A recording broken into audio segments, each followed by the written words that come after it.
Bonjour à tous, je suis moi aussi très heureuse de vous retrouver pour cette session qui lance la 3e édition de notre think tank. Donc, pour ceux que je ne connais pas, je suis effectivement directrice générale déléguée du groupe Marie-Claire, qui est membre cofondateur du think tank avec le Connected Leaders Club, que préside Valérie. Et avant de vous laisser la parole, je tenais à revenir rapidement auprès de vous sur l'essor qu'a connu notre démarche cette année, puisque cette année aura vraiment marqué le pas pour le développement de notre think tank, qui aura d'abord résisté à tous les confinements, on peut le dire, pour aborder 8 grands thèmes différents, engager plus de 1500 personnes dans le cadre de ces ateliers de travail et générer plus de 100 000 participations à l'appel de l'égalité que nous avons mené fin septembre et qui a été le grand moment où nous avons partagé nos propositions avec les pouvoirs publics, le monde de l'entreprise, mais aussi le grand public. Cette année aura été une grande année puisque les soutiens au think tank se sont aussi très fortement développés. Soutien de la part des pouvoirs publics. Le 15 septembre dernier, nous avons été longuement reçus par Madame la ministre Elisabeth Moreno qui a cautionné l'ensemble de nos propositions. Nous avons aussi très fortement développé nos partenariats et nos alliances stratégiques. Donc, j'en cite quelques-unes. Alliance stratégique avec le Conseil national du barreau qui nous permet aujourd'hui de valider la pertinence juridique de nos travaux et nos propositions. Alliance avec l'Union des marques qui nous permet aujourd'hui d'amplifier notre écho auprès du monde de l'entreprise. Alliance avec Great Place to Work qui nous permet de promouvoir concrètement l'égalité au sein des entreprises. Alliance avec Vivatech aussi qui nous permet de nous faire davantage entendre auprès du secteur de la tech. Et puis ensuite, alliance avec d'autres médias, France Télévisions et Public Sénat, qui nous permettent de démultiplier notre écho auprès du grand public, mais aussi auprès des pouvoirs publics et des députés en particulier. 2020 aura été une année d'accélération en fait pour le think tank, ce qui nous a donné confiance pour l'avenir, renforcer nos ambitions qui démarrent dès maintenant donc avec cette nouvelle session de travail qui inaugure cette 3e édition. Donc merci à tous d'être encore présents, je vois que vous êtes très nombreux. Merci pour votre participation et à tout de suite donc pour les débats. À toi Valérie. Merci beaucoup Gwenaëlle. D'abord, j'espère que vous allez tous bien, parce que c'est vrai que cette situation et cette période est difficile pour nous tous. Donc, d'abord, c'est mon premier souhait, c'est voilà, allez tous bien et nous allons essayer ensemble de passer 2 heures intéressantes, pleines de sens. Et la marque de fabrique de notre think tank, c'est concrètement comment est-ce qu'on peut faire pour améliorer les choses. Et aujourd'hui, nous allons aborder un sujet qui est à la fois un sujet conjoncturel, hein, parce que c'est un problème global mondial, mais aussi d'actualité, qui est au cœur de cette actualité, puisque c'est le futur de l'emploi. Quelles sont les nouvelles compétences nécessaires pour répondre aux transformations du travail dans l'entreprise et plus particulièrement, eh bien, comment les femmes doivent-elles s'y préparer? Comme vous le savez, la digitalisation, l'économie, le coronavirus, les confinements, le télétravail ont profondément transformé notre relation au travail, à la fois du côté des employés, mais aussi des employeurs. Le Covid a accéléré une prise de conscience déjà en cours chez de nombreuses entreprises de la nécessité de mettre en place de la formation continue, de l'accompagnement à la reconversion professionnelle et surtout de la montée en compétences de leurs salariés. De fait, les nouvelles technologies devraient remplacer 85 millions d'emplois dans le monde d'ici 2025. Une destruction qui sera compensée, c'est quand même une bonne nouvelle, par 97 millions de nouveaux postes, engendrés eux aussi par la révolution robotique. Mais ces nouveaux postes nécessiteront des nouvelles compétences, à la fois technologiques et comportementales, ce que l'on appelle les soft skills. Quelques chiffres que je voudrais partager avec vous qui sont assez édifiants. 85% des enfants aujourd'hui à l'école exerceront des métiers qui n'existent pas encore, selon une étude publiée par l'Institut du futur. 85% des emplois en 2030 correspondront à des métiers encore inconnus aujourd'hui. L'intelligence artificielle, la robotique vont non seulement transformer en profondeur les métiers existants, mais en créer de nouveaux dont on peine encore à dessiner les contours. Je vous cite des mots que j'ai trouvés, il y aura des éthiciens ou des psy-designers. Alors la question à laquelle nous avons tenté de répondre aujourd'hui, c'est comment aujourd'hui former les esprits? Quelles compétences privilégier? Alors que selon le rapport Future of Jobs du Forum économique mondial qui s'est tenu il y a 15 jours, 35% des compétences de base ont déjà changé entre 2015 et 2020, qu'elles soient techniques ou qu'elles relèvent des soft skills. Aujourd'hui, 62% des managers se déclarent prêts à recruter un candidat principalement sur ses compétences comportementales et il y a fort à parier au vu de l'obsolescence rapide des compétences techniques que ce chiffre continuera d'aller en augmentant. Il devient donc nécessaire pour les entreprises de recruter des salariés capables de faire demain ce qu'ils ne savent pas faire aujourd'hui. C'est pourquoi, pour rester performantes et répondre à ces nouveaux besoins, les entreprises se doivent de former leurs équipes d'encadrement en continu. Pourtant, à l'heure actuelle, seuls 54% des actifs jugent aujourd'hui efficace l'accompagnement proposé par leurs employeurs pour les soutenir dans l'évolution de leur mission. Alors, ce sont des chiffres qui doivent interpeller nos invités. Et pour évoquer ces sujets et apporter, je l'espère, des réponses concrètes, j'ai le plaisir d'avoir à mes côtés, et je voudrais les présenter, Cécile Tricon-Bossard, qui est donc la DRH de Natixis, Clément de Villepin, DRH du groupe Transdev, Yaël Leben, DRH France et région Sud de Salesforce, Muriel Dubois, référente diversité et inclusion au sein de la RATP et responsable du programme RATP au féminin, Catherine Schimke, responsable de la diversité et inclusion chez Sanofi, et enfin Emmanuelle Larocque, fondatrice et CEO de Social Builder. Alors, juste avant de commencer, Marie, est-ce que tu peux mettre nos intervenants en gris pour que je puisse avoir le plaisir de les voir tous? Bonjour Valérie, ils sont tous présents de mon côté. Ah, donc alors c'est moi qui dois effectivement peut-être changer ma vision. Excusez-moi, ce sera peut-être plus simple. Voilà, bon, c'est pas exactement ça, mais au moins j'ai le plaisir de voir tout le monde. Eh bien, on va commencer justement par une première question que je vais vous poser à tous. C'est quelles sont les nouvelles compétences, selon vous, qui ont été révélées par la crise du Covid-19 dans vos organisations et dans vos entreprises? Et j'aimerais pour cela commencer avec vous, Yaël, parce que Salesforce, vous êtes une entreprise du digital. Donc, a priori, chez vous, pour répondre à ces nouvelles demandes du digital, vous deviez être prêt. Néanmoins, ça m'intéresse de savoir comment est-ce que, au sein de votre propre organisation, mais surtout au sein de vos propres clients, vous avez vu une transformation et le besoin de nouvelles compétences, et quelles sont-elles? Merci Valérie. Effectivement, Salesforce, on a un vrai avantage compétitif qui est effectivement notre capacité à gérer le digital. On vend du digital, on explique à nos clients comment digitaliser leur activité et comment se sortir de ces situations un peu difficiles de crise. Donc, comme on le dit en anglais, on est lead by example. Donc, on utilise nos propres outils et effectivement, les fonctions digitales et les activités digitales sont un peu notre force. À côté de ça, vous avez raison. Les soft skills sont essentiels et on voit une vraie mutation des compétences et de notre capacité à travailler lorsqu'on est dans un environnement qui est 100% digital. Donc, chez Salesforce, lorsque le confinement a été annoncé, on est passé du jour au lendemain à 100% de télétravail sans qu'il y ait d'impact sur notre façon de fonctionner, et ça grâce à des outils de collaboration qui fait qu'on était déjà en capacité de collaborer ensemble. Mais la collaboration digitale et la collaboration quand on est tous réunis sur le même lieu de travail n'est pas du tout la même et ne fait pas du tout appel aux mêmes soft skills. Donc ça, je pense que la collaboration… C'est quoi ces soft skills que vous pourriez identifier? Donc, je pense qu'il y a une soft skill qui apparaît et plus le confinement dure et plus elle apparaît, c'est la résilience. Et ça, je pense que c'est une vraie compétence importante sur laquelle on aide et on accompagne nos collaborateurs en essayant d'expliquer quel est le moment où ils peuvent travailler, le moment où ils doivent arrêter de travailler, parce que ça, effectivement, on sait tous qu'aujourd'hui, on travaille beaucoup plus. Hein, les statistiques le montrent. On est en moyenne à 5 heures par semaine en plus. Donc ça, c'est une vraie compétence sur laquelle on travaille.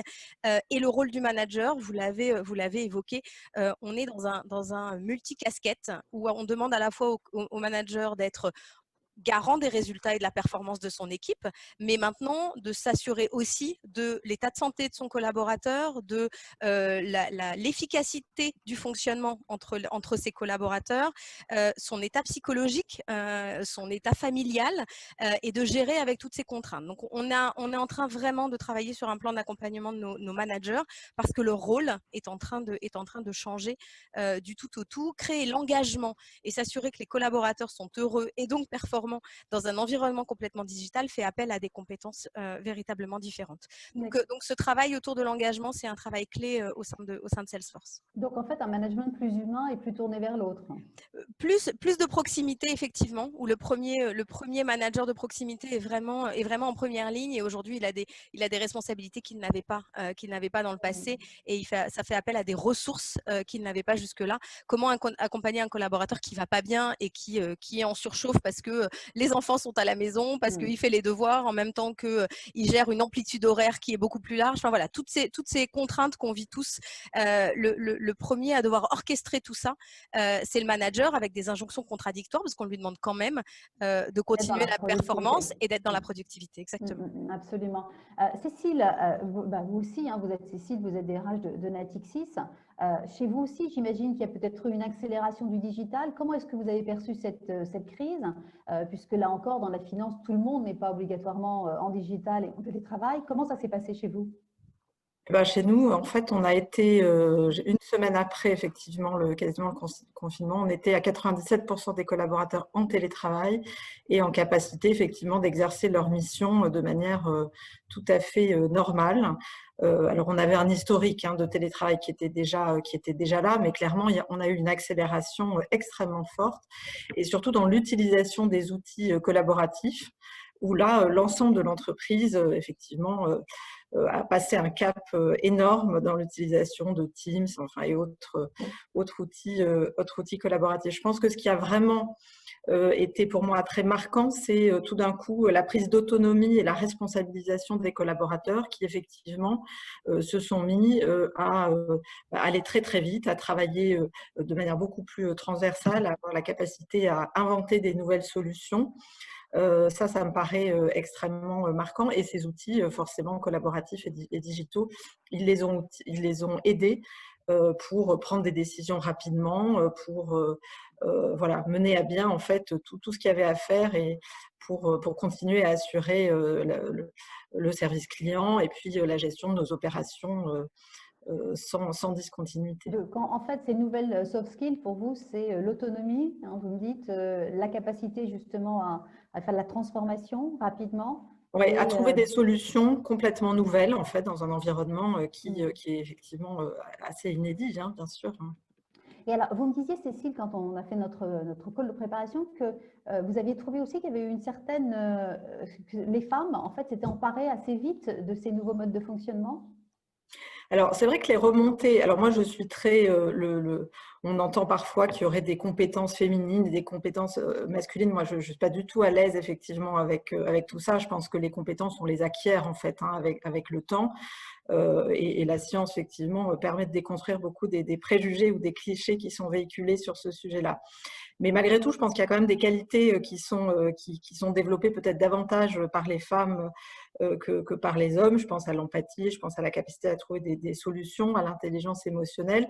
Et c'est vrai que les retours des métiers, des patrons des différents métiers, ils ont été assez surpris de voir à quel point c'était effectivement très souvent les femmes qui avaient pris le lead et qui avaient géré vraiment de manière très résiliente cet environnement très complexe et très anxiogène en fait. On a fait pendant toute cette période-là des petites enquêtes internes régulières pour prendre le pouls des équipes, voir comment ils allaient, etc. Et quand on faisait une analyse par genre, effectivement, on se rendait compte que sur le moral des équipes, eh bien, les femmes avaient un meilleur moral, arrivaient à garder en fait un meilleur moral que les hommes. Voilà.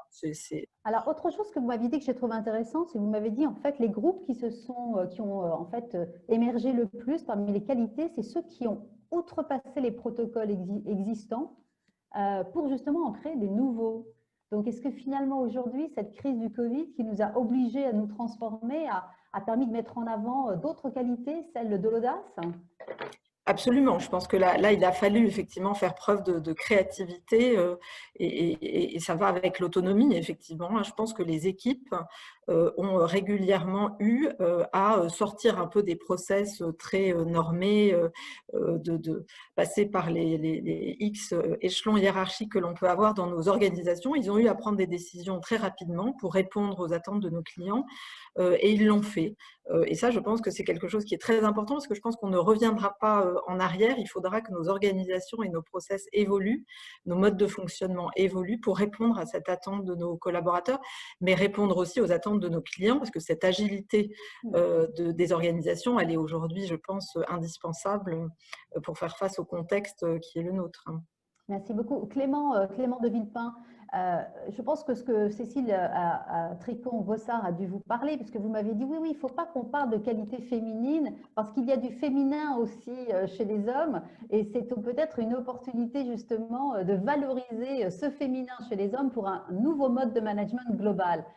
Vous pourriez essayer de nous en dire un petit peu plus et m'expliquer comment chez Transdev aussi, vous avez vu cette évolution et les qualités principales donc, que vous avez vues émerger. Oui, je me suis pas mal retrouvé dans les propos de Cécile.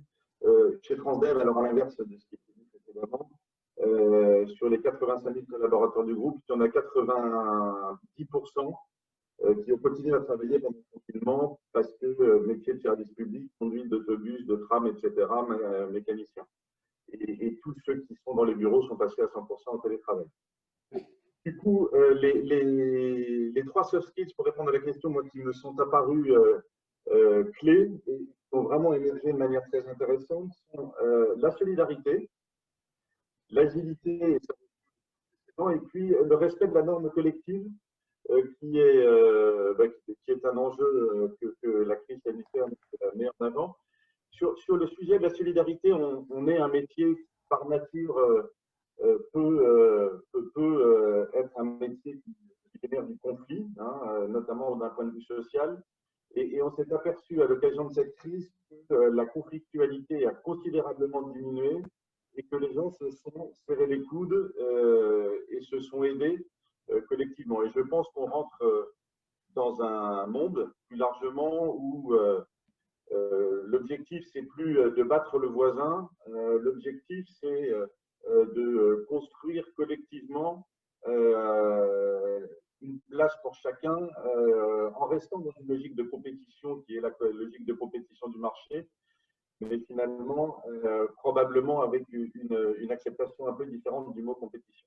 Oui, d'ailleurs, Clément, vous m'avez même dit que pour vous, en fait, cette crise du Covid, elle a rappelé en fait l'interconnectivité entre l'économie, la santé, l'alimentation, et que ça avait eu un impact sur la compréhension de l'entreprise, du rôle sociétal de l'entreprise, et que vos propres employés attendent davantage de l'entreprise un engagement.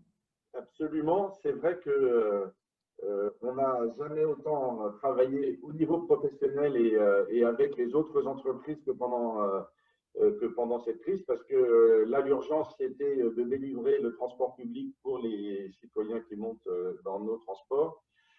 Et ça nous a amené à faire des choses et à changer les modes de fonctionnement comme on ne l'avait jamais fait auparavant.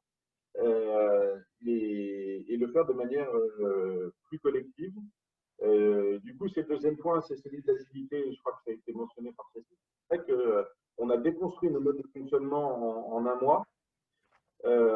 Et il y a un certain nombre de talents qui ont émergé à cette occasion qu'on n'avait probablement pas tellement identifié jusqu'à là. Donc, cette dimension de capacité à se remettre en cause et à déconstruire, puis à reconstruire dans des temps très courts, et puis à le refaire encore parce qu'on est pensé être sorti de la première vague et on voit qu'on revient dans la nouvelle, et puis ça va continuer. Donc cette capacité à être agile, finalement, est probablement une des compétences qui va émerger, je pense, et qui a déjà commencé à émerger. Merci beaucoup. Muriel, vous aussi, entreprise avec le sens de l'État, le sens du service public. Est-ce que vous pourriez effectivement nous dire qu'est-ce qui s'est passé à la RATP? La même chose, même question. Quelles sont les nouvelles compétences qui ont été révélées par cette crise? Alors, je vais pas répéter hein, ce qui a déjà été dit et ce qui est important et ce qu'on a pu noter au sein du groupe, c'est avant tout la facilité d'adaptation et l'engagement des salariés pour maintenir en fait cette qualité de service public. Et ça, c'est quelque chose auquel on savait, hein, on connaissait nos capacités d'adaptation en fonction des différentes situations qu'on peut vivre dans le monde du transport. Mais pour le coup, en matière de digital, on est plutôt d'une culture où c'est avant tout le présentiel qui comptait. Je prends un exemple très concret sur nos formations. Elles se déroulaient avant cette crise Covid très en présentiel, bien évidemment. Ce sont des socles de formation technique, managériale. Et avec l'arrivée de la crise, quand je parle de facilité d'adaptation, il a fallu réinventer, revoir ces formations et on va dire, transposer en mode totalement digital. Et pour le coup, on a réussi à le faire, ça a fonctionné. Et ce qui est à noter, c'est que tant du côté des apprenants que du côté des formateurs, c'est un retour d'expérience très positif. Donc, bien sûr, on va être dans ce qu'on appelle une accélération de ce digital dans un domaine qui est celui de la formation, donc du développement des compétences, du maintien des compétences de nos salariés également. Voilà, concrètement et rapidement ce que je peux dire. Merci beaucoup, Muriel. En tout cas, moi, je retiens, hein, c'est créativité, c'est sortir du cadre, c'est réactivité, c'est humain. Catherine Schimck, donc vous êtes DRH chez Sanofi. Vous nous avez dit aussi que ce Covid, ça a été le télétravail. C'est parce que vous êtes aussi dans une entreprise en pleine mutation. Oui, tout à fait, Valérie. Au-delà en fait de la Covid, l'environnement pharmaceutique est en profonde mutation et nos métiers et compétences, ils doivent s'adapter à ces évolutions. Alors, on a certes depuis plusieurs années un accord de gestion des emplois et des parcours professionnels avec une cartographie métier classifiant les métiers en métiers sensibles, métiers en transformation, en tension ou émergents. Mais c'est sûr que la crise sanitaire a facilité, voire imposé le télétravail et une bonne partie des compétences transverses et de management ont été développées, j'ai envie de dire renforcées. On a mis en place des playlists comportant des e-learning, des TED Talks pour aider les collaborateurs qui n'avaient pas l'habitude du télétravail, hein, parce que c'était pas le cas pour tous les collaborateurs.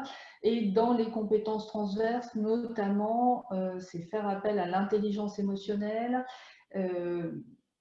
au développement personnel, l'efficacité professionnelle, beaucoup de collaboration. On a également mené une petite enquête qui a mentionné qu'effectivement la collaboration avait été un élément très fort.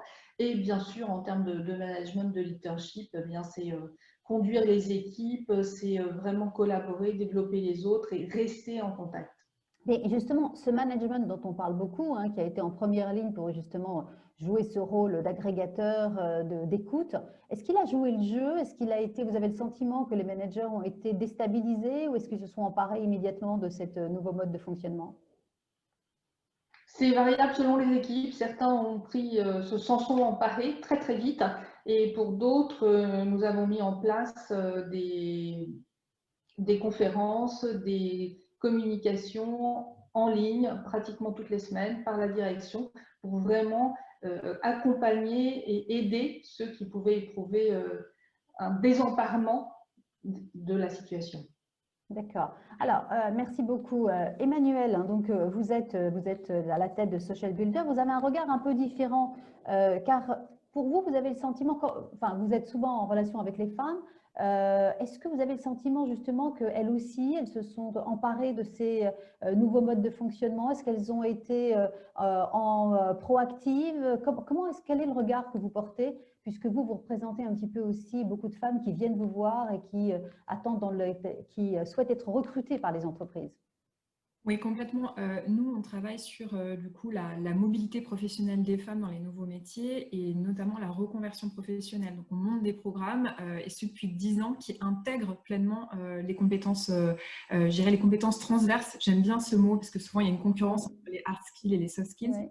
Et ce que je peux dire, c'est que donc, tous les programmes qu'on a montés avec nos partenaires, l'écho était, bah oui, en effet, c'est des compétences essentielles. Et quand on fait des formations techniques, on voit qu'au final, bah, ça manque. Et on sent que c'est un vrai avantage compétitif. Elles sont plutôt bien formées. On sait que les femmes, elles sont rapidement engagées à développer ces compétences de communication, de créativité, qui, du coup, d'apprentissage autonome, qui leur permettent de mieux s'adapter. Maintenant, ce que quand même j'identifie, c'est que dans les échanges qu'on a avec les entreprises, les critères de recrutement n'ont pas encore évolué. C'est-à-dire qu'on ne valorise pas encore ces compétences comme étant des compétences piliers, des compétences essentielles sur lesquelles on va pouvoir faire évoluer un potentiel en interne ou le faire, voilà, ou l'engager dans l'entreprise. Donc, je pense qu'on pourra parler beaucoup des compétences transverses. Si les critères d'évaluation ne changent pas, on ne va pas permettre aussi aux femmes de les valoriser pleinement. Alors, ça, c'est un point très important, Emmanuel. Merci de l'avoir soulevé, puisque là, on a effectivement plusieurs DRH.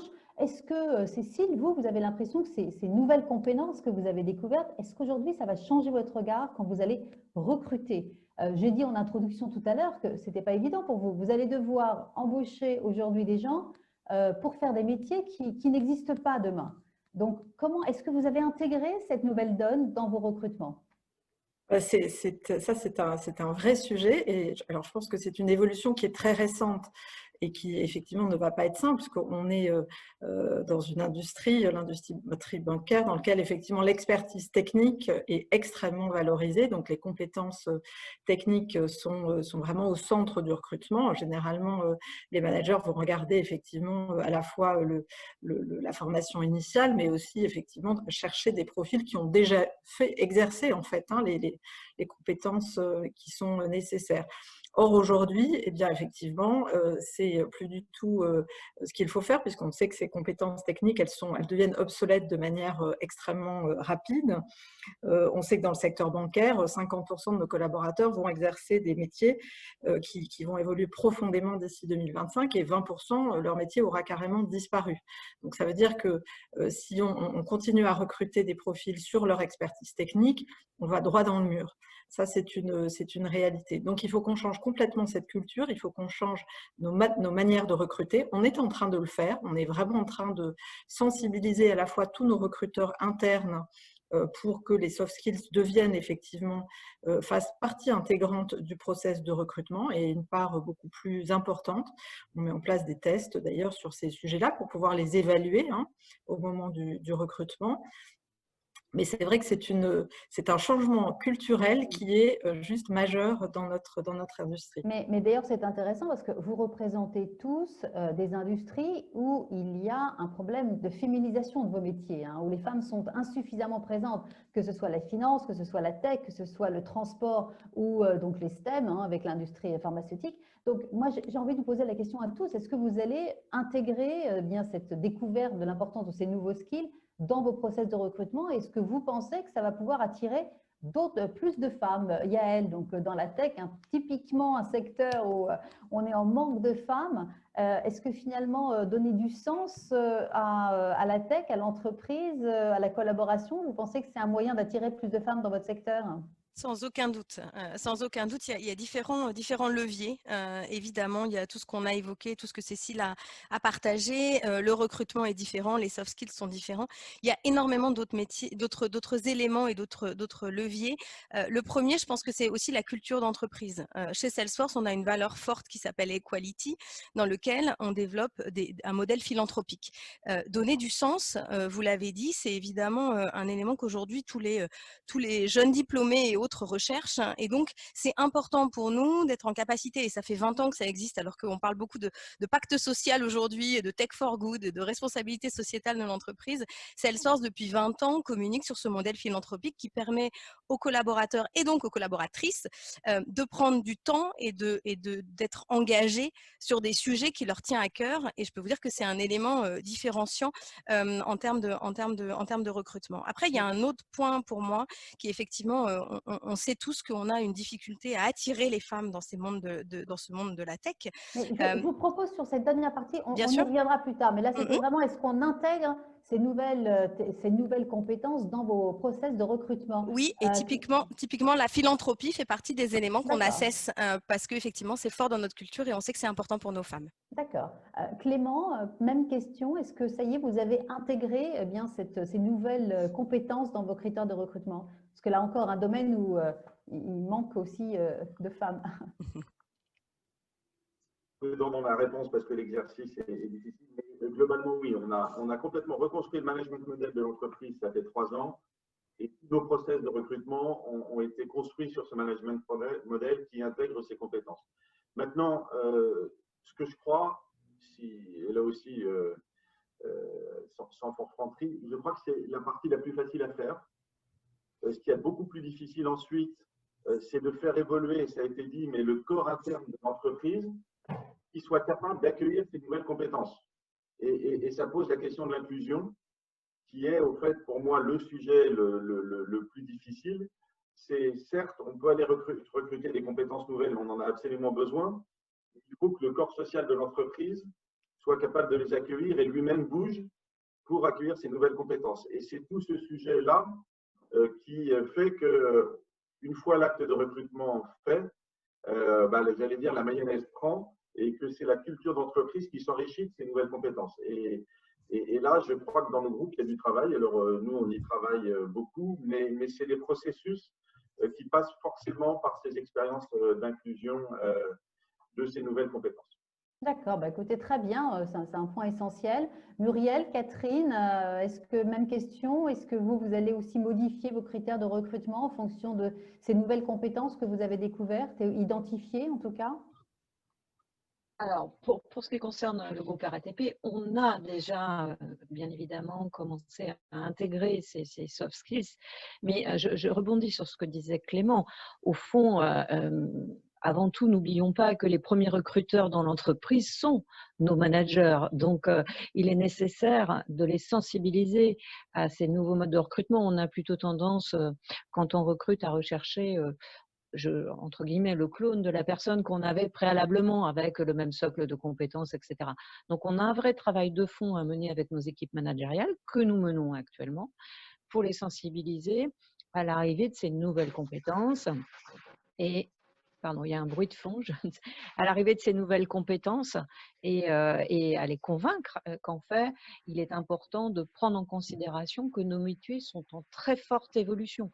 Je prends un exemple concret. Aujourd'hui, on ne recrute pas un mécanicien ou une mécanicienne au sein du groupe RATP de la même manière qu'on le recrutait il y a 5 ans. Avec l'arrivée des nouvelles technologies sur nos bus, nos trains, on ne va pas rechercher les mêmes compétences dites techniques, tout simplement. Très bien. Donc ça, c'est effectivement des messages à faire passer parce que ça change la donne. Catherine, Kathleen? Oui, eh bien, effectivement, les nouvelles compétences ont été intégrées dans le nouveau système de recrutement, mais on est bien sur un changement de culture, ça c'est très important. Et effectivement, Clément l'a dit, on parle d'inclusion. On a sensibilisé beaucoup les managers recruteurs avec des programmes pour challenger les stéréotypes, pour bousculer un petit peu et intégrer la nouvelle façon de recruter et oser aller vers des profils qui ne sont pas nos clones. Oui, ça, voilà, élément qui a été évoqué à plusieurs reprises. Emmanuel, vous avez envie de répondre à ça? Est-ce que ça vous rassure d'entendre des DRH qui aujourd'hui ont cette prise de conscience?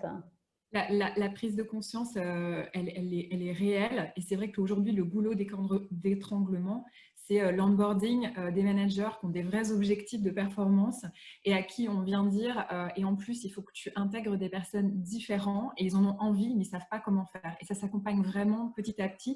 Il y a une ouverture, la sensibilisation sur les stéréotypes, elle est faite, mais maintenant, c'est comment au quotidien on fait vivre ça pour que ça fonctionne. Et voilà, c'est encore un pari, ça s'accompagne et en fait, il n'y a pas que des success stories. Donc, c'est un long chemin.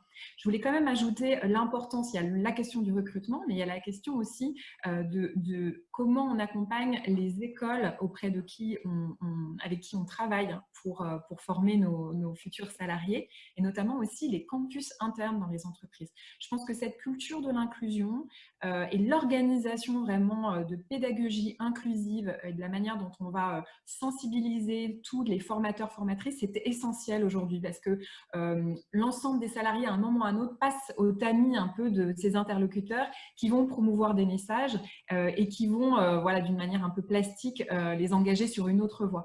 Donc, nous, on fait un travail avec des campus d'entreprise qui montent des programmes pour attirer des femmes ou qui veulent, dans des programmes sur la data, intégrer beaucoup plus de parité et donc vont repenser de manière native à l'essence même de leur programme comment parler de ces nouvelles technologies ou comment parler de ces nouvelles compétences pour attirer beaucoup plus les femmes et qui aussi dans la pédagogie vont former leurs formateurs et formatrices à mieux animer des formations et à mieux inclure et avoir un discours inclusif. Et ça, je pense que de passer par la formation, c'est une des clés. Je voudrais juste, désolée Valérie, je voudrais juste rajouter et sûr. rebondir sur ce qu'a dit Emmanuel. Et effectivement, c'est un vrai parti pris important de former nos managers. On l'a tous dit, hein, c'est de la culture et c'est du change management. Et je pense qu'il faut aussi accepter, et nous, on a des formations obligatoires pour tous les recruteurs, accepter qu'on a des biais. Et les reconnaître. On a tous des biais, que ce soit par rapport aux females ou par rapport à d'autres genres. Donc, c'est un sujet qui est très, très important et je voudrais insister là-dessus. C'est normal et c'est humain et c'est pas mal. Voilà, il faut accompagner le changement là-dessus.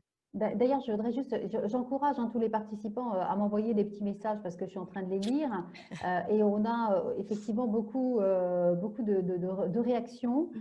Donc certaines qui nous disent on est d'accord, l'inclusion, mais d'autres me disent oui, mais quand on est jeune, on est souvent bloqué par la compétence et on nous demande justement de la compétence, alors qu'en fait, ce qu'il faut, ce qu'il faudrait pas, c'est avoir une bonne tête et engager des gens qui savent apprendre. Donc, je ne sais pas, voilà, c'est une question, ça. Est-ce que finalement, aujourd'hui, faut-il surtout regarder des gens qui savent résoudre des problèmes complexes et qui savent apprendre? Est-ce que ce n'est pas ça, demain, la base du recrutement? Oui, la réponse est dans l'entreprise apprenante. On doit effectivement prendre des paris et arrêter de recruter des clones. Je crois que c'est Cécile ou Catherine qui disait ça tout à l'heure. Il faut arrêter de recruter des clones. Effectivement, il faut prendre le pari de l'entreprise apprenante. Et c'est à l'intérieur de l'entreprise que le paradigme autour de la formation est en complète transformation aussi. Et je pense qu'effectivement, être capable de prendre des collaborateurs et de les former pour les faire évoluer, c'est un pari essentiel. Alors justement, donc, à moins que quelqu'un veuille réagir à ça. Et moi, j'avais un commentaire, Valérie, simplement. On peut en France, depuis 2 ans maintenant, monter des CFA d'entreprise. Alors, est-ce que vous pouvez expliquer ce que c'est qu'un CFA d'entreprise, Clément, pour Cynthia? C'est un centre de formation par l'apprentissage. D'accord. Qui sont donc des centres qui sont montés par les entreprises et beaucoup le font maintenant. Transdev a commencé à le faire. Je pense que ce n'est pas toute la réponse, mais c'est un des éléments de réponse, parce que là, on a nos centres de formation, donc avec nos cultures d'entreprise, qui permettent d'intégrer les jeunes en formation et de faire des cycles vraiment de pré-embauche, puisque l'objectif qu'on a quand on rentre les jeunes en CFA, c'est effectivement de les embaucher derrière. Ça se développe pas mal et moi, je pense que c'est une des choses sur lesquelles la France était un peu en retard. Et c'est probablement un des éléments de réponse à la question. D'accord. Alors, j'ai aussi beaucoup de messages que je vous transmets de femmes de 50 ans qui disent « Attention, nous, ce qu'on aimerait aussi, c'est que parfois, lorsqu'on veut être embauché, on nous dit « Oui, mais vous n'avez pas les compétences techniques pour », mais en disant « Mais nous aussi, ce n'est pas une question d'âge. Les soft skills, ça s'apprend. Valorisez-les parce que nous, on a les expériences. Et ce n'est pas parce qu'on a 50 ou 56 ans, là, je vois, qu'on n'est pas capable de continuer à apprendre. » Donc, je vous fais passer ces messages parce que je vois qu'Emmanuel veut réagir à ça. Non, mais en fait, c'est fondamental parce qu'on revient sur la question des critères. Nous, on accompagne des femmes qui vont de 20 à, je crois que la plus mature, à 57 ans. Et justement, sur des formations, certaines, je pense à une personne en particulier qu'on a formée sur du développement Salesforce et qui a été embauchée comme ça.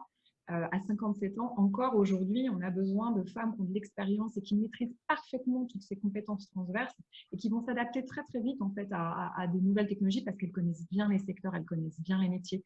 Et aujourd'hui, on ne parie encore pas assez sur elles. Très bien, bah, merci beaucoup. Alors justement, on va passer maintenant à notre deuxième partie, qui est le concret, qui est la formation. Donc, comment aujourd'hui, en interne, vous pouvez former?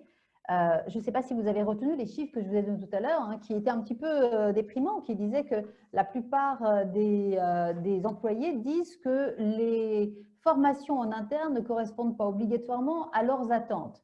Donc, moi, j'aimerais que vous nous expliquiez concrètement aujourd'hui, dans chacune de vos entreprises, quelles sont les offres de formation que vous proposez pour pouvoir justement, pour vous, c'est un enjeu pour vous, rester performante et aider vos employés à être performants et s'adapter à cette transformation du monde. Qui veut commencer? Cécile? Moi, je veux bien, oui. En fait, je pense qu'effectivement, l'enjeu qu'on a, c'est de devenir toutes des entreprises apprenantes. Et je pense qu'il faut que l'ensemble de nos collaborateurs ils puissent apprendre en continu, parce qu'on l'a vu, les compétences, elles deviennent obsolètes très vite. Il faut pouvoir en développer de nouvelles en permanence. Et donc, ça veut dire qu'effectivement, il faut pouvoir proposer à l'ensemble de nos collaborateurs des possibilités de se former quand ils le souhaitent, mais de manière assez différente de ce qu'on faisait précédemment, où on avait notre fameux plan de formation avec quelques jours par an, etc. Ça, c'est complètement, je crois, maintenant derrière nous. Il faut à la fois mettre à disposition des formations qui peuvent être suivies au moment où les collaborateurs le souhaitent, avec des formats digitaux, avec des formats en présentiel, avec des formats collaboratifs, enfin, et puis des formations sur le poste de travail, puisqu'on sait que c'est quand même sur le poste de travail qu'on apprend le plus. Donc là, il y a un vrai accompagnement des managers pour qu'effectivement, ils puissent contribuer au développement des collaborateurs, des compétences de leurs collaborateurs en continu. Donc ça, j'ai envie de dire, c'est pour l'ensemble des collaborateurs de l'entreprise. Et puis, il y a ensuite un sujet plus spécifique qui oblige complètement les directions des ressources humaines, je pense, à repenser leur mode d'organisation de la formation, qui est qu'on a des collaborateurs dont les postes disparaissent ou dont les compétences ne sont plus du tout utiles, et on a en même temps besoin de ces nouvelles compétences qui en fait n'existent pas aujourd'hui. Et donc on doit les produire en interne en faisant évoluer ces collaborateurs qui sont sur ces postes qui disparaissent ou qui se transforment vers ces nouvelles positions. Et là, c'est une vraie chance effectivement pour les femmes, et c'est aussi une vraie chance pour les seniors, puisqu'en fait, nous, on a lancé un grand dispositif de formation qui s'appelle Step Up, où en fait on va proposer les postes du futur, en fait, c'est-à-dire ces nouveaux postes sur lesquels on a beaucoup de mal à recruter. On va les proposer en interne à des gens qui n'ont pas du tout les compétences techniques, puisqu'encore une fois, elles n'existent pas ou peu, mais qui ont des soft skills, qui ont la motivation, et c'est ça qu'on va assesser. Et on va les mettre en formation sur le poste, sur le nouveau poste, avec une formation en alternance pendant 3-6 mois, parfois plus, pour qu'elles puissent acquérir avec l'accompagnement d'un tuteur, d'un nouveau manager, toutes ces nouvelles compétences. Et c'est là que les critères deviennent complètement différents, puisqu'on n'est plus sur le CV, on n'est plus sur la formation initiale, et donc on ouvre complètement le champ des possibles pour des collaborateurs qui, encore une fois, se retrouvent parfois un peu dans un corner avec un poste un métier qu'ils ont exercé pendant des années et des années et qui aujourd'hui est en train de disparaître. Donc, c'est très important pour les femmes, effectivement, de pouvoir les pousser vers ces métiers du futur. Ce n'est pas toujours facile, parce qu'il faut qu'on travaille sur les rôles modèles, il faut qu'on travaille, qu'on les pousse de manière un peu spécifique, puisque sinon, ça peut faire un peu peur parfois. Mais je crois que c'est une vraie opportunité et je pense que c'est très important que toutes les entreprises, effectivement, aillent dans cette direction pour justement d'abord ne pas faire trop de casse sociale en interne et avoir une attitude responsable dans la gestion de leur emploi, et puis soit en capacité aussi tout simplement de s'adapter à l'évolution de leur marché, à l'évolution du monde qui les entoure. Merci beaucoup, Cécile. Clément, vous aussi, chez Transdev, vous avez lancé des grands programmes de formation. Est-ce que vous pourriez nous en parler, nous les décrire ? Oui, alors on travaille sur 3 axes au fait. La prise de conscience, la formation, donc acquisition de savoir, et puis l'expérimentation. Et ça a été un peu dit, Bon, sur la prise de conscience, on connaît les dispositifs et on fait ça très régulièrement sur les sujets qui nous semblent devoir nécessiter de faire bouger les lignes. L'égalité homme-femme en est un, par exemple. Et là, très clairement, on travaille beaucoup au niveau du top management, en essayant de faire en sorte que on montre l'exemple. Là aussi, exercice toujours difficile, mais ça nous semble, et ça a été dit tout à l'heure, essentiel de travailler sur cette idée que les dirigeants doivent montrer l'exemple sur ces sujets-là. Ça, c'est intéressant. Ça veut dire que oui, vous mettez en place des programmes de formation à l'égalité femmes-hommes auprès de vos cadres. Mais je pense que c'est essentiel dans cette période-là, puisqu'on parlait d'inclusion et Emmanuel le disait tout à l'heure, il faut changer aussi le mode d'action dans l'entreprise. Mais par exemple, vous avez des métiers très techniques, hein, comme par exemple conducteur, etc. Comment ça se passe? Est-ce que là aussi, vous proposez des nouvelles formations? Alors, oui, on fait beaucoup évoluer nos formations dans ce domaine. Je reviendrai sur l'expérimentation après, mais sur le sujet des conducteurs, on est parti d'un constat assez simple. Il y a besoin de 4 compétences fondamentales. C'est conduire les passagers dans un environnement sécurisé, accueillir, savoir compter, parce qu'il y a encore de l'argent dans les bus, et puis gérer des situations de stress, parce qu'il y a des situations de stress dans les bus. En partant de ces 4 compétences, on a regardé où est-ce que ces compétences existaient sur le marché, et on s'est aperçu, par exemple, que dans la grande distribution, notamment tous les métiers d'accueil et de caisse, avaient au moins 3 de ces 4 compétences. Et donc, on voit qu'on peut aller faire des passerelles qui sont pas nos passerelles historiques, parce que si on dit les choses, l'histoire, c'était d'aller chercher les gens qui avaient fait leur permis de conduire au service militaire. Bon, aujourd'hui, on ne voit plus les choses de cette manière-là. Et on essaie d'aller chercher des compétences dans des domaines qui sont a priori assez loin de nos domaines, et on s'aperçoit qu'on peut les faire revenir. Et une fois qu'on a fait ça, on a des dispositifs de formation interne. Et je reviens sur ce sujet. Donc, formation, nous, on essaye qu'il y ait acquisition de compétences. Comme beaucoup de groupes, je pense, on est passé sur des plateformes digitales où on propose aux gens de se former à ce qui les intéresse. Donc, avant, c'était plan de formation, tu dois faire ci, tu dois faire ça. Aujourd'hui, c'est une offre de formation très, très large où les gens peuvent aller se former quand ils en ont envie. Oui, c'est vraiment, ça a l'air de répondre à l'une des questions qui se posent, c'est qu'il faut apporter des réponses et des formations qui intéressent visiblement et qui répondent aux appétences des salariés, et puisque certains se plaignent que ce n'est pas le cas. C'est ça, et c'est vrai que là-dessus, le digital a ouvert un champ. On s'aperçoit de choses très intéressantes. Par exemple, nous, on a mis à la disposition de nos collaborateurs des formations sur tous les aspects environnementaux dans le monde du transport. Et on voit que les femmes, par exemple, ont été très naturellement sur ces formations-là. Elles ont été sur des formations techniques aussi. Donc, le fait d'ouvrir et de laisser finalement les collaborateurs aller explorer les champs qui les intéressent, plus courts, plus efficaces, ça change pas mal la donne d'acquisition sur la partie formation, on va dire, traditionnelle. D'accord. Muriel, le point je vous en prie, oui. Oui, je voulais insister, c'est la notion d'expérimentation.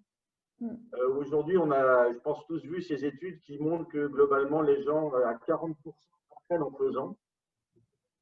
On avait peut-être un peu mis de côté ces dernières années. Et nous, on insiste beaucoup sur les dimensions de coworking, mentorat, ça a été dit, formation sur le poste de travail. Et on s'aperçoit que c'est aussi en créant des émotions individuelles et collectives qu'on apprend. Et tous ces exercices collectifs qui passent par l'expérimentation sont quand même aujourd'hui les choses qu'on essaye de privilégier pour apprendre aux collaborateurs. Merci beaucoup, Clément. Muriel, alors vous aussi, à la RATP, vous avez mis en place des formations en ligne. Et vous m'avez dit que les femmes se sont justement emparées de ces formations qui correspondaient vraiment à leurs attentes. Oui, en fait, on avait déjà des propositions de formation avec 3 parcours qui étaient dédiés à des femmes pour qu'elles puissent développer leur leadership, leur propre style de leadership et ce, à leur rythme. Ce n'était pas imposé, donc on revient sur ce que disait Clément tout à l'heure. C'est en fait, ce qui est important à retenir, c'est à son rythme, au moment où on le souhaite et en fonction de sa disponibilité.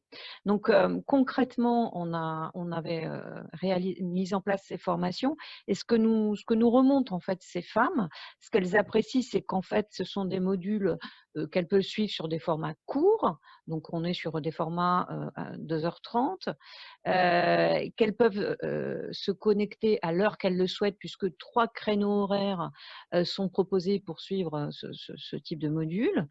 Et comme c'est à disposition également sur des plateformes, elles peuvent se connecter quand elles le souhaitent. Donc, ce qui est important pour elles, c'est qu'au cours de ces modules, elles peuvent partager avec d'autres leurs propres questionnements et trouver des solutions ensemble. Elles gardent malgré tout des liens, même si on est en distanciel, en virtuel. Et ça, c'était important. Certaines d'entre elles nous disent, c'est une autre forme de réseauter. Et je pense que là, pour le coup, pour des femmes qui cherchent à développer des compétences dans le domaine du leadership, c'est important aussi de savoir que ces formations en distanciel permettent de créer d'autres formes de réseau, en fait. D'accord, ok. Catherine, idem hein, chez Sanofi, quels sont les types de formations et moi, vous m'avez parlé aussi, Catherine, de formation générationnelle, entre les générations chez Sanofi que vous privilégiez. Oui, oui, tout à fait. Alors, c'est vrai que le problème, enfin, c'est pas un problème, mais la complexité des métiers de chez Sanofi, passer de l'industriel à la recherche, c'est pas forcément évident quand on a un métier initial. Et donc, on a développé un dispositif qui s'appelle Career Lab, qui permet de faciliter la mobilité professionnelle. C'est-à-dire que, bien sûr, on est acteur de son développement. Ça permet d'explorer des choix de carrière, d'évaluer ses compétences, bien sûr, d'identifier ses besoins de développement, mais aussi la possibilité d'aller vers l'expérimentation dont Clément a parlé, c'est-à-dire, c'est un programme qui s'appelle Vie ma vie, donc d'aller confirmer en fait que le poste que l'on choisit ou vers lequel on est attiré eh bien, correspond à nos attentes. Alors, le parcours pour les jeunes, là, on est plus sur ce qu'on appelle les focus group. Là, on est plus sur le développement des carrières de femmes. Et par rapport à une étude interne que l'on est en train de mener avec le réseau Gender Balance, le réseau des femmes, nous allons organiser des focus group avec différentes générations, différentes tranches, pour aller vérifier quelles sont leurs attentes, vérifier quels sont leurs besoins, et puis peut-être s'apercevoir qu'il y a finalement des besoins transverses, intergénérationnels, et qu'on est peut-être sur là aussi des stéréotypes en se disant, voilà, les 25 ans attendent plutôt ça, les 50 plutôt ça. En fait, c'est peut-être pas du tout le cas. Donc, on est à l'aube de démarrer ce programme de focus group avec toutes les...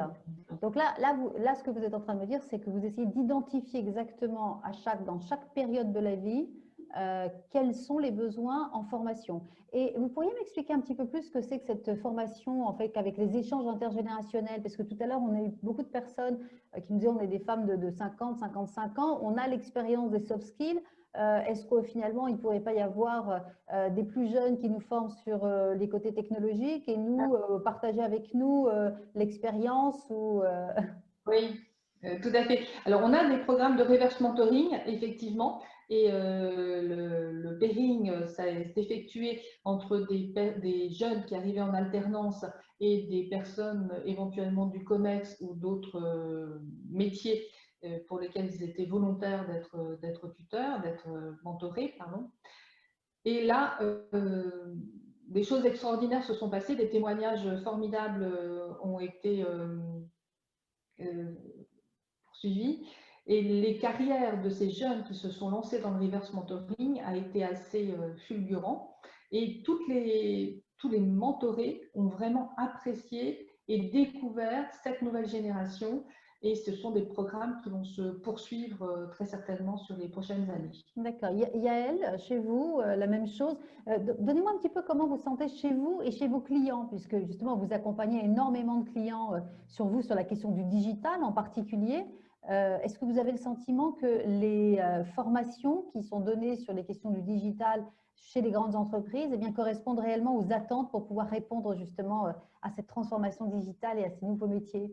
Oui, complètement. Le digital a évidemment accéléré la formation, mais la formation a énormément évolué à travers tous les témoignages qu'on a entendus. Je pense qu'aujourd'hui, on a une formation qui doit être en libre accès, on a une formation qui doit être flexible, on a une formation qui doit être toute disponible et c'est exactement ce que nous proposons à nos clients et ce que nous avons en interne, puisqu'on a un parcours de formation qui est complètement libre avec en libre accès des dizaines et des dizaines de formations disponibles sur lesquelles vous pouvez vous former, vous pouvez décider de vous former. Donc, je pense qu'on est vraiment en train de revoir un outil qu'on connaît bien des RH qui est la gestion prévisionnelle des emplois et des compétences et on est juste en train de revisiter et d'utiliser un levier qui est la formation et qui est lui-même en transformation. Et un peu comme Clément l'a raconté et Muriel aussi, le confinement a été un accélérateur de tout ça et on a Engie qui a profité au printemps dernier de l'obligation d'être confiné pour pouvoir former massivement énormément de ces techniciens qui étaient effectivement bloqués chez eux et donc il a lancé un plan de formation qui a été un grand succès parce qu'effectivement les collaborateurs au moment où ils voulaient de la journée pouvaient se former à un rythme qu'ils voulaient sur des contenus qui avaient été préparés et ça a été un grand succès et ça a permis de créer aussi cette relation pendant le confinement où on peut imaginer que des gens qui ont l'habitude d'être sur le terrain, là on les force à rester chez eux, bah, quelque part on a aussi aidé à accompagner ce confinement. Donc oui, Engie, pour le nommer, puisque ça a été un plan de formation massif. Ils ne sont pas présents avec nous, mais enfin, ils sont d'ailleurs partenaires du think tank, hein, donc je le précise, effectivement, on travaille beaucoup avec eux. Voilà, donc Engie a tiré profit de ce confinement en développant des parcours de formation et d'aide à la reconversion pour certains de ces techniciens. Donc oui, ça a été un… Voilà. Merci beaucoup, parce que la reconversion, hein, c'est très important. Je le disais qu'au cours de 3 dernières années, 75% des cadres sont prêts à se reconvertir. C'est énorme.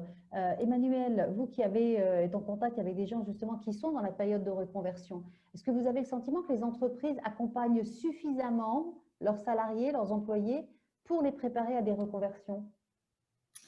On a beaucoup d'échanges en interne sur la reconversion interne. Plus spécifiquement pour la reconversion des femmes sur les nouveaux métiers, par exemple les métiers de développement, du développement général.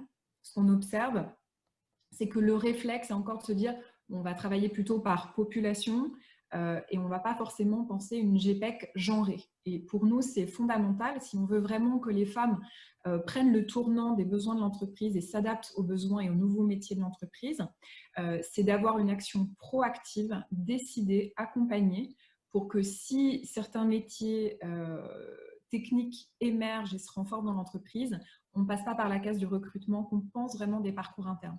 Et on a commencé à l'évoquer, et j'ai trouvé le témoignage de Cécile particulièrement intéressant, c'est que accompagner, faire vivre aux salariés d'autres métiers, les mettre en situation, c'est fondamental. Mais si on ne va pas directement parler aux femmes et leur dire, voilà, c'est des métiers qui sont faits pour vous, on veut que vous essayiez, on a des parcours qui vont vous permettre d'acquérir les prérequis nécessaires à aller vers ces métiers, on va vous accompagner du début jusqu'à la fin, elles ont aujourd'hui du mal à passer le pas parce que souvent c'est des parcours quand même assez longs, ce qui mène à un certain investissement et surtout le potentiel d'échec est encore assez élevé parce que, comme on a dit, les équipes qui vont accueillir ces femmes ne sont pas toujours préparées à se dire bah, c'est des personnes voilà, qui ne vont pas être complètement performantes ou complètement dans les codes. Donc, on doit vraiment penser proactivement comment on va aller chercher ces femmes qui, au final, sont plus éloignées des métiers cibles. Et c'est encore une démarche difficile. Emmanuel, merci beaucoup. Mais d'ailleurs, c'est un témoignage qui a été partagé par tout le monde. Clément l'a dit tout à l'heure aussi. C'est important de changer la culture de l'entreprise pour pouvoir mieux accueillir les femmes. Et justement, ça va nous permettre d'arriver à notre troisième partie de cette table ronde, qui est comment dégenrer les emplois, comment déconstruire les stéréotypes et susciter des vocations dans des secteurs comme les vôtres, qui seront demain des secteurs porteurs d'emploi, hein. Clément tout à l'heure l'a dit, il peut y avoir des passerelles avec des métiers de la grande distribution et on le sait, ce sont des métiers qui vont souffrir dans quelques années où il y aura des destructions d'emplois pour les femmes en particulier, et vous êtes dans des secteurs qui vont créer des emplois. Alors, moi, j'ai envie de vous demander, aujourd'hui, vous êtes avec Marie-Claire, vous avez plusieurs personnes présentes. Quel message vous avez envie de donner et quelles sont les mesures que vous avez prises dans vos métiers pour dégenrer et attirer plus de femmes? Alors, on va commencer avec vous, Cécile. Vous êtes la première sur mon écran, donc…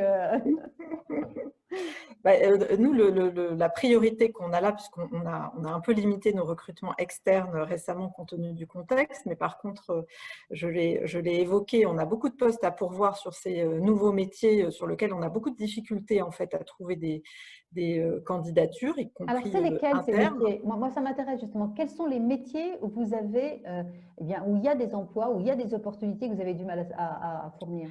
Alors, il y a évidemment tous les métiers de la tech, hein, je pense aux métiers liés à la data, liés aux métiers liés au code, mais c'est aussi tous les métiers liés à la relation client, à la force de vente, les métiers du contrôle, la cybersécurité par exemple, c'est complètement essentiel aujourd'hui. Tous les métiers qui sont tournés autour de l'innovation, le marketing digital, les métiers de facilitation, et puis tous les métiers liés à la transition écologique, à la finance verte. Tout ça, ce sont des métiers qui sont relativement nouveaux et sur lequel, effectivement, ce n'est pas toujours facile d'attirer en fait, des candidats en interne. C'est pour ça que je suis moi, complètement convaincue que les femmes ont une vraie carte à jouer, parce que la concurrence n'est pas très forte et que, comme les critères de recrutement sont effectivement sur les soft skills, elles ont vraiment, il faut qu'elles puissent se mettre en mouvement pour lever la main. Alors, je l'ai dit tout à l'heure, ça ne se fait pas tout seul, ça c'est clair. Donc, nous, ce qu'on fait, c'est qu'on met en avant des rôles modèles. On a par exemple nommé une femme en charge de tous les sujets autour de la data. Donc, la responsable de la data est une femme chez nous. Donc, on la met en avant pour montrer que oui, c'est possible. On fait des workshops pour présenter aux femmes ces métiers-là. On a fait une table ronde la semaine dernière pour montrer que dans les collaborateurs qui intégraient ces parcours, il y avait beaucoup de femmes. Donc là vraiment, l'idée, c'est de dire c'est possible, c'est tout à fait accessible et les femmes ont une vraie carte à jouer parce qu'on remet les compteurs à zéro de la formation initiale, du début de parcours.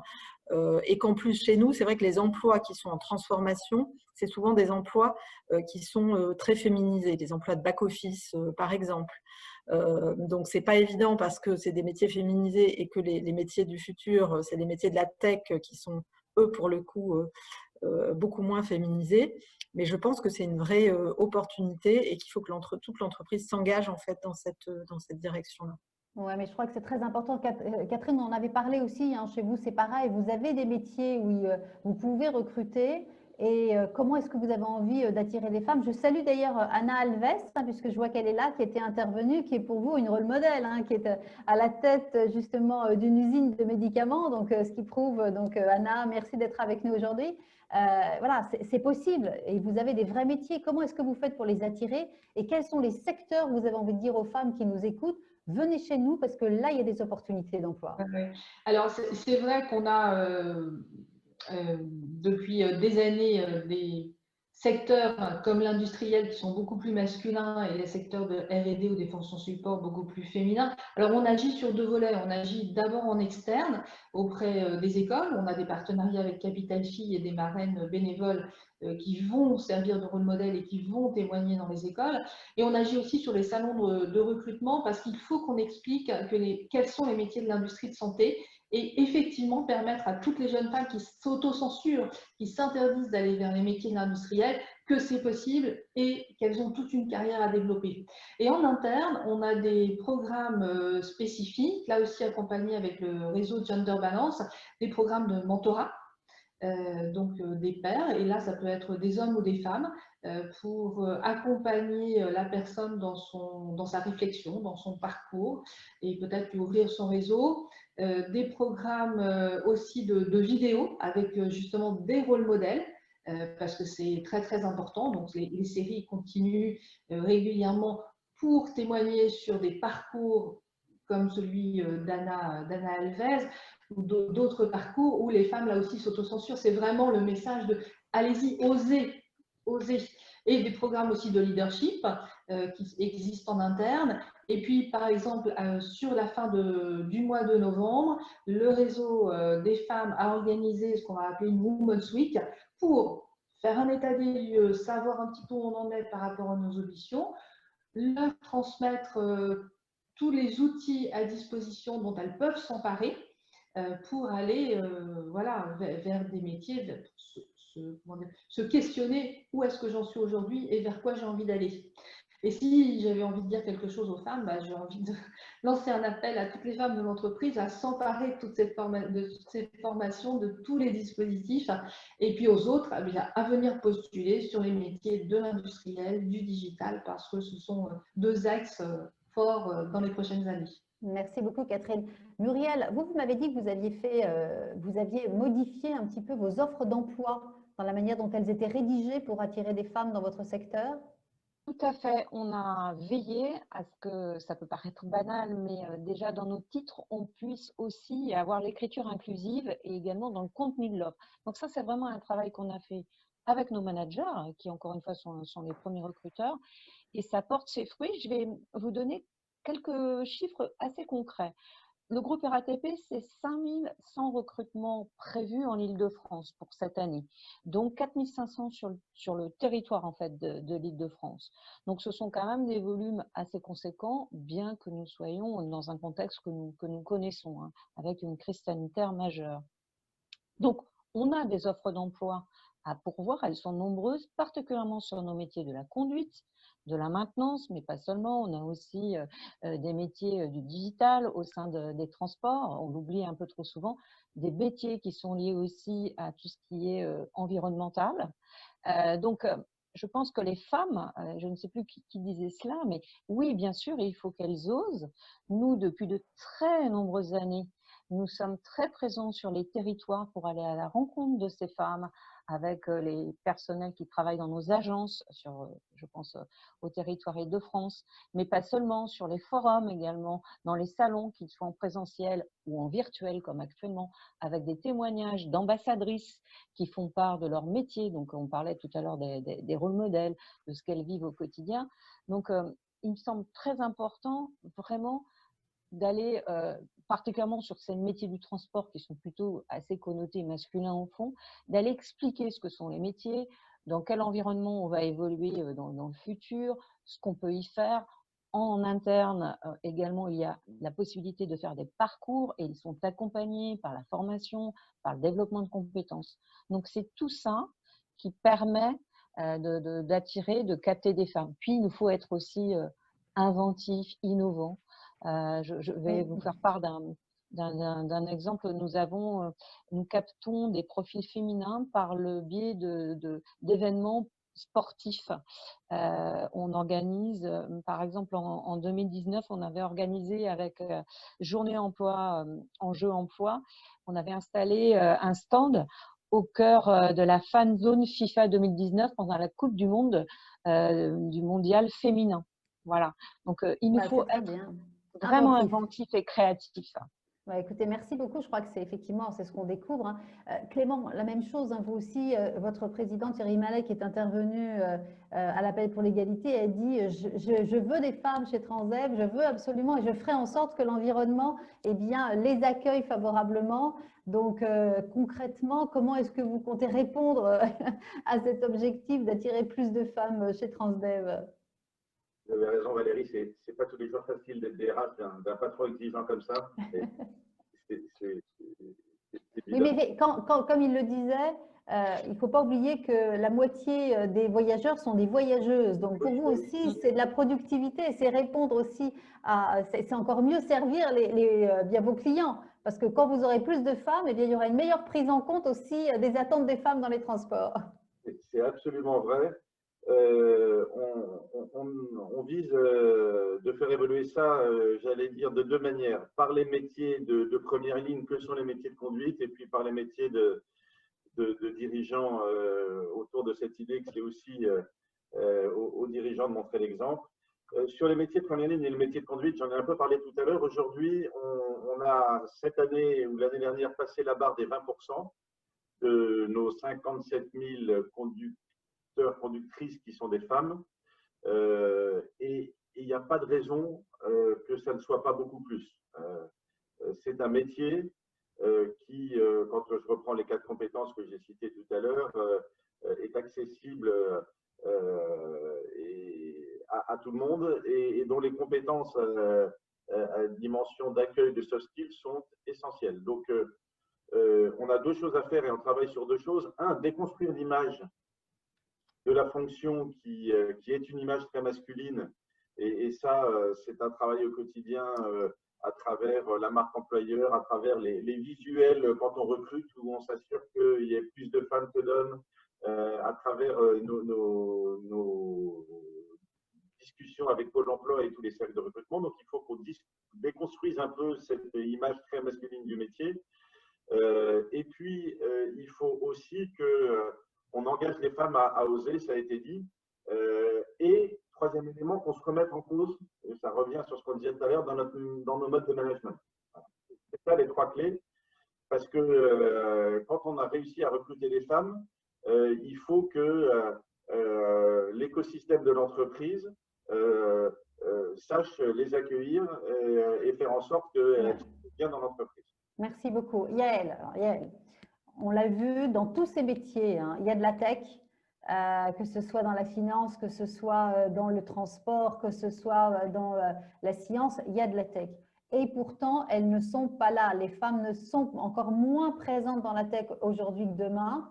Il se trouve que moi, j'ai une fille qui est dans la tech, qui est data scientist, et elle me disait, mais maman, peut-être qu'il y a moins de filles parce que les femmes ont besoin d'être sûres qu'elles maîtrisent l'intégralité des compétences et que la tech est en mouvement perpétuel et qu'il faut apprendre à ne pas toujours tout maîtriser, mais savoir apprendre et accepter de pouvoir apprendre. Quel message vous avez envie de transmettre aux femmes qui nous écoutent pour intégrer le secteur de la tech et peut-être rappeler que la tech, c'est une variété de métiers et qu'il ne suffit pas, il n'est pas obligatoirement nécessaire d'être ingénieur pour aller dans la tech. Ouais, vous avez raison Valérie, votre fille a complètement raison et on s'aperçoit dans les statistiques qu'effectivement les hommes postulent à des offres d'emploi même s'ils estiment ne pas avoir l'intégralité des compétences alors que les femmes ont besoin de s'assurer d'avoir 100% des compétences qui sont décrites dans une offre d'emploi avant de pouvoir… Donc on se retrouve effectivement dans ces situations-là et un peu comme Muriel le disait tout à l'heure, nous aussi on essaye d'avoir des textes d'annonces pour des jobs qui soient plus inclusifs et on va même un peu plus loin parce qu'on force les femmes à faire partie des panels en interne parce qu'on veut que nos panels d'intervieweurs soient mixtes parce que ça donne une perspective différente. Et dernier élément, on a un outil d'évaluation des entretiens et on s'aperçoit que lorsque les femmes sont en entretien, elles sont meilleures que les hommes. Elles sont souvent plus audacieuses, elles sont souvent plus préparées. Et donc statistiquement, notre difficulté, c'est de les faire arriver jusqu'à l'entretien de recrutement. Et donc, effectivement, c'est un enjeu majeur. Donc, la façon de les faire venir, comme vous le demandiez, donc on travaille beaucoup avec Social Builder. Et ce que disait Emmanuelle tout à l'heure est vrai. Elle a cité un exemple d'ailleurs, mais on a besoin de former les femmes, de les accompagner dans leur reconversion et on s'aperçoit, comme vous disiez toutes, qu'il y a une telle carence de candidats sur certains métiers que c'est une vraie opportunité pour elles d'aller vers ces formations-là et ces développements-là. Donc ça, c'est un pan important. Ensuite, comme vous le disiez, les métiers de la tech, c'est pas que du développement et c'est pas que des écoles d'ingénieurs. Il y a énormément de choses, à côté de ça. Et donc, on va travailler, on a une initiative qui va être lancée qui s'appelle les talents de la tech, où on a 14 métiers qui vont être présentés, qui vont être suivis, un métier par semaine, dont 9 femmes sur nos 14 talents et elles vont raconter leur vision, leur métier, leurs enjeux, leurs difficultés et donc ça permet aussi de désacraliser et de faire en sorte qu'on sache que des métiers sont complètement ouverts aux femmes. Alors, et pas juste Yael, parce qu'il y a beaucoup de réactions là, en même temps en disant oui, tout ça c'est vrai, mais la tech reste quand même un des secteurs les plus sexistes avec le plus de stéréotypes de genre. attention, la rétention des talents est aussi importante que le recrutement parce que les femmes quittent le secteur de la tech. Hein. Donc, j'ai ça. J'ai aussi, attention, dans les fiches de poste, il y a souvent des compétences requises dans des métiers de la tech que nous n'avons pas obligatoirement sur le moment. Donc, et j'ai aussi, attention, alors votre fille a raison, il doit aussi y avoir une déconstruction à l'échelle nationale. Tout à fait. Et on parle du syndrome de l'imposteur. Hein, donc, voilà. Exactement. Donc, tout ça est vrai et c'est un travail commun de lutte contre toutes ces idées reçues. Et le pire ennemi, c'est aussi ces biais qu'on se met. On en parlait tout à l'heure sur les femmes, les jeunes filles qui se mettent leurs propres limites et qui ne souhaitent pas aller vers des métiers scientifiques parce que ça les inquiète. Donc le travail, il est effectivement à tous les niveaux et beaucoup dans l'éducation. Et donc une des autres initiatives sur lesquelles on pousse énormément, c'est d'encourager les jeunes filles et d'accompagner les jeunes filles. Et donc on accompagne dans l'initiative qu'on appelle PITech des étudiantes de seconde qui sont en seconde techno et on va les accompagner sur tout leur parcours jusqu'à ce qu'elles soient diplômées et derrière elles seront prioritaires dans nos processus de recrutement. Donc on travaille effectivement là-dessus pour de façon positive et constructive encourager le plus possible de femmes à aller vers ces métiers-là et il faut tenter et il faut oser. Je pense que c'est le vrai message. Merci beaucoup. Alors, Emmanuel, je vais vous laisser le dernier mot avant que nous passions aux ateliers. Comment est-ce qu'on arrive à lutter contre le syndrome de l'imposteur et encourager ces femmes à postuler, puisque je le répète, hein, il va y avoir des destructions d'emplois importantes, mais elles seront remplacées par d'autres emplois et il faut absolument que les femmes s'en emparent. Je dirais que s'il y a des postes et s'il y a un avenir professionnel, les femmes iront. C'est qu'aujourd'hui, elles sont quand même assez rationnelles. Elles ne voient pas beaucoup de femmes dans la technologie, elles ne voient pas beaucoup de femmes sur ces métiers, donc elles ne s'y projettent pas. Et il y a tout un tas de petits freins à l'entrée. On a beau leur dire « venez, c'est très intéressant », elles vont postuler après pour rentrer dans les formations, on leur dit « il n'y a pas besoin de prérequis ». Et quand elles regardent très objectivement les dossiers de candidature, on leur demande est-ce que vous avez des compétences en langage informatique, est-ce que vous avez évolué dans des environnements technophiles. Et donc à un moment, on n'a pas de cohérence entre ce qu'on dit, c'est-à-dire elles vont être accueillies, et la manière après dont on va les positionner dans tout un tas d'étapes des processus de recrutement, que ce soit des recrutements externes ou internes. Donc ce qui est fondamental, c'est pas que les femmes n'osent pas, c'est qu'il y a encore tout un tas on travaille encore en silo, quoi. On a des messages contradictoires. Donc, ce qui est vraiment fondamental, c'est de travailler du début à la fin de la chaîne entre ce qu'on dit et ce qu'on va faire. Est-ce que vraiment il y a une cohérence? Est-ce que nos parcours de formation ou les écoles qu'on engage demandent des prérequis d'ingénieurs, demandent des prérequis techniques pour former à nos métiers? Et ça, c'est très important. Je pense que c'est une clé. Bien. Et je dirais encore une fois que les femmes ont envie d'aller vers des métiers d'avenir. Mais souvent, on leur présente un métier en leur parlant de la technologie. Et elles se sentent incompétentes aujourd'hui sur ces sujets parce qu'elles n'ont pas évolué dans un environnement où on les rassurait. Donc, on doit parler des usages, on doit parler du contexte professionnel, on doit parler des métiers cibles. Mais ne pas rentrer sur la partie technologie et ne pas rentrer sur cette compétence, sur ces hard skills qui, du coup, les en éloignent. Voilà. Eh bien, merci beaucoup. Vraiment, je vous remercie tous. On a tous bien compris que c'était un process, que tout n'est pas parfait aujourd'hui, qu'il y a une prise de conscience, en tout cas des entreprises qui sont présentes à nos côtés, pour pouvoir intégrer donc ces nouvelles compétences et attirer le maximum de femmes dans des métiers où il y aura des opportunités d'emploi. C'est un travail de chacun d'entre nous, à la fois des entreprises, à la fois aussi des salariés, des employés, des hommes et des femmes, pour pouvoir demain être prêts à embrasser ce nouveau monde du travail, ce nouveau monde qui est tout court, hein, qui s'annonce devant nous. Donc, merci. Je tiens à remercier tous mes intervenants. Je remercie tous ceux qui ont participé et écouté cette table ronde.